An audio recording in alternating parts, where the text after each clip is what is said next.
challenge a rule under the Administrative Procedures Act? What do I have to prove?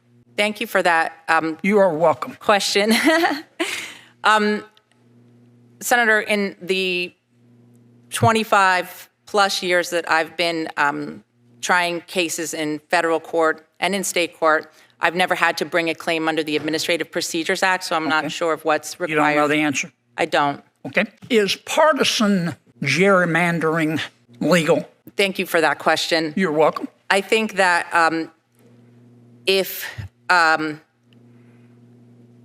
I think that I would have to evaluate that claim if it were before me, and in doing so, I would look at what's involved in. But is it legal?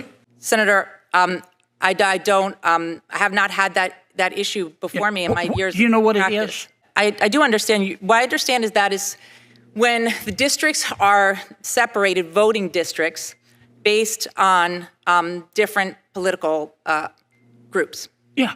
Yes. Okay. Is it legal or illegal? Senator, I haven't had that issue before me in my 30 years of practice. You don't know? So, but if I'm faced with that issue, I would research it and I'd be prepared to address it. Does the blue law violate the Establishment Clause? Senator, I don't believe a blue law does violate the Establishment Clause. Okay. Why not?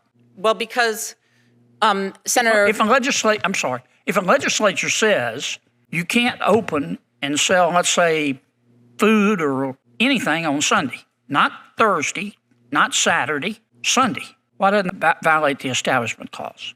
Senator, I think there was an issue in a recent Supreme Court case that talked about whether they could force, it was a postal worker, to have to work on Sundays because that violated his religious beliefs to have to work on Sundays. And what the that wasn't under the blue law. Oh no, yes, I understand that. I understand that was an issue though related to the Establishment Clause, which I thought was what we were talking about. But I'm asking just a real precise question. I'm going to move on if you don't know. Okay. Tell me why, just succinctly, like you were back in law school, why a blue law violates or doesn't violate the Establishment Clause. I mean, it seems obvious. Well, the issue is whether, in looking at the Establishment Clause, of whether the action of the state in saying that you can't be open on a Sunday would either interfere with the free exercise of the persons, or it would be the government establishing a religion. Yeah, I understand the issue. Okay. So what's the answer?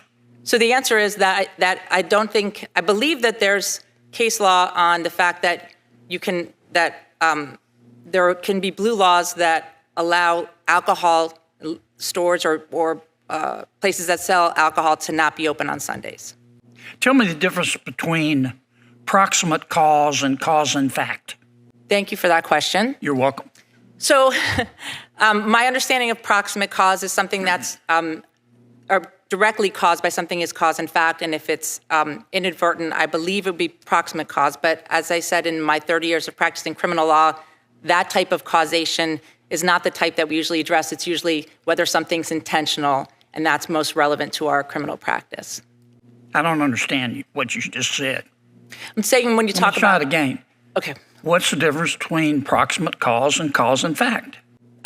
My understanding of it, Senator, and because it has not come up in my 30 years of criminal practice, is that we look to whether something was directly caused or inadvertently caused, and that would be the idea of the difference between the two levels of causation. And I was only saying that in my criminal practice, when we look at whether something is caused, we look at the intent of a statute or someone's actions. Intent has nothing to do with it.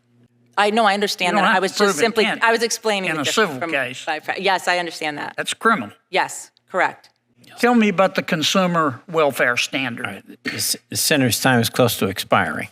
How much time do I have left, Mr. Chairman? It's just you and me. We're down to the big guns here. Can you just tell me about the consumer welfare standard real fast? You don't know what it is? No, but if I came across that case, you'd look it up. I sure would. Okay, you're going to be doing a lot of looking up, it sounds to me like.